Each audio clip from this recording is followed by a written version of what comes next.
It is important as a homeschooling parent to know your state requirements. So, in South Africa, you are required to keep records in a form of a portfolio.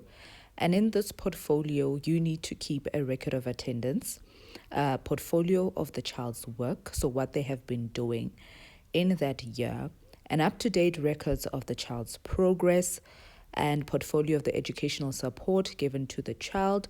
This could be visits to the library, this could be extramural activities, and evidence of the continuous assessment of the child's work. These are tests and exams, and evidence of the assessment or examination at the end of each year, that is the yearly report, and evidence at the end of grade 3, 6, and 9 that shows whether your child has achieved the outcomes for these grades. So I'm just going to give you an example of my grade 1 learner portfolio that I've compiled, and I will walk you through it. My name is Rufilo Machiba, and I am a wife and a homeschooling mom of 4. On this channel, I share things homeschooling and homemaking from a biblical perspective. If you want to build your home economy, then join the family by subscribing and hitting the post notification bell so that you are notified every time I upload. Back to the video.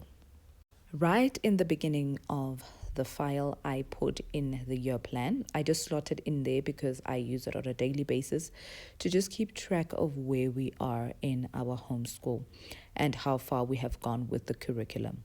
Then I have the All About Me page. For the purpose of this video, I printed a new one, but my daughter has filled it in with her details. And at the back, it is a plan of mine to put her first day picture, the first day of homeschool picture right at the back after I've printed out photos. I actually thought I would go before filming this video, but due to various circumstances, I ended up not being able to go to print out photos. But I'm also going to put in photos when it comes to field trips. Then I have an attendance register. We saw just when I showed you the records that you are required to keep, that they require an attendance register. So how I do that, how I make sure that I know which days we did school, I keep track in my planner. And then at the end of each term, I will fill in the portfolio, and then I will just make a note of how many days we did for that term. Then after that, we have the library log. In the library log sleeve, I also put our library card. I just took it out because I thought it would have our card number there.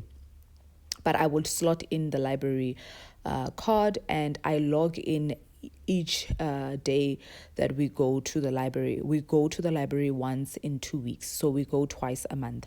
And then I will put in the days there. And then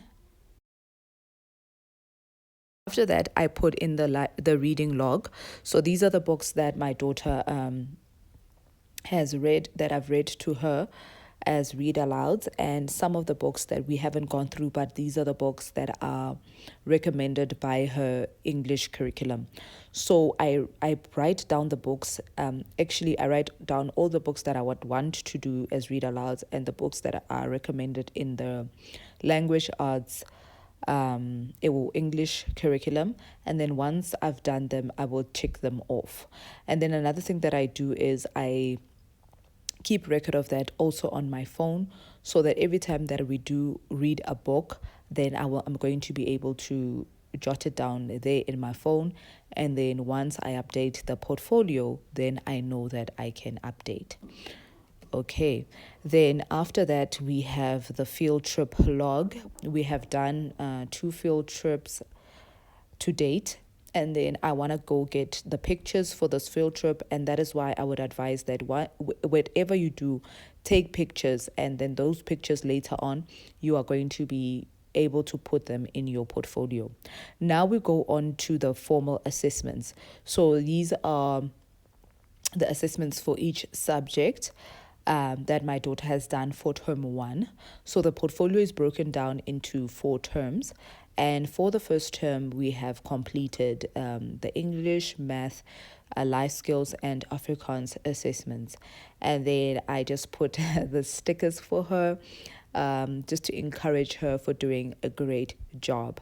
And then towards the end of the first term, I include the report for that term. So after I do my assessments with my learner, I then generate a report for that term. I print it out, then I slot it there at the end of that term. And then it is prepared for the next coming terms, term 2, term 3, and term 4. So for this term 2, we are going to do our assessments actually next week. We are done with all the work that we needed to do in the curriculum for term 2, and my daughter is now ready to take the assessments. So that is what we're going to do in the next term 2, the next week. And then after that, I will update the portfolio, generate the report, and slot it there.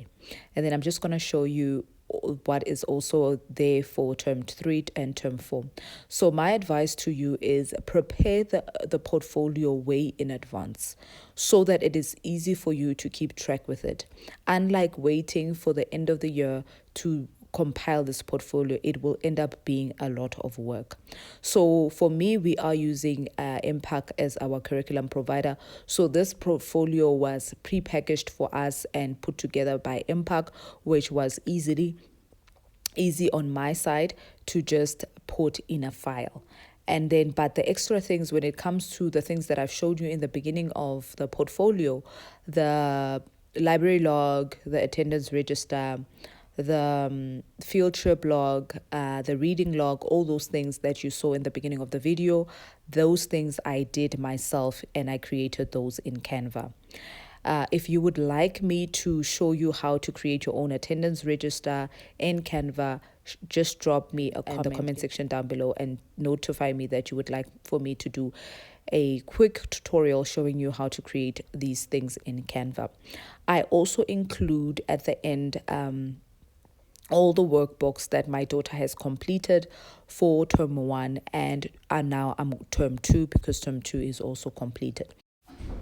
A portfolio is not just good for record keeping, but it's good for keeping memories. It's nice for you or your children to look back at the end of the year and see what you have done and all the beautiful work that you have achieved by the end of the year. It is a nice motivation and encouragement to keep soldiering on.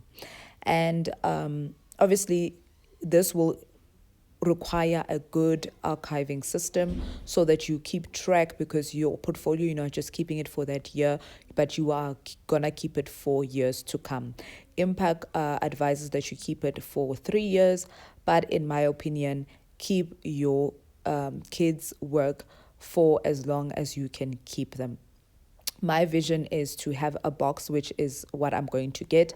I have been keeping my kids' work for the previous year in a box, but I would like to just keep it in a nice way. So I'm going to put hanging folders and label it grade R all the way through to grade 12. And then I will keep it in a tub and tuck it away after each year. So let me know how you are doing your record keeping, and if you have any questions, you are more than welcome to leave them in the comment section down below. I hope this was valuable to you, and thank you so much for watching. Bye.